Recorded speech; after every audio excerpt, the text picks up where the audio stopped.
सप्रेम जय मल्हार. आपल्या भारत देशाचे यशस्वी आणि लाडके पंतप्रधान नरेंद्रभाई मोदी यांचा आज 75वा वाढदिवस. या वाढदिवसानिमित्त श्री मार्तंड देव संस्थान जेजुरी यांच्या वतीने सर्व पुजारी असतील, सेवेकरी असतील, मानकरी असतील, गावकरी असतील यांच्या वतीने आज अभिषेक घालून त्यांना दीर्घायुष्याची कामना करण्यात आली व असंच त्यांच्या हातून देव, देश आणि धर्माचं काम सातत्याने होत राहू अशा सदिच्छा आणि शुभेच्छा सर्वांच्या वतीने व्यक्त केल्या. जय मल्हार. येळकोट येळकोट.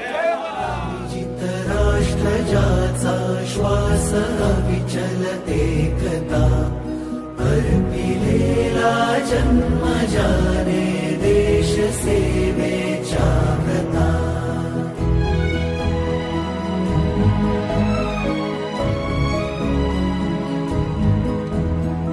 दक्ष निशी दिन लक्ष ठरवून टाकी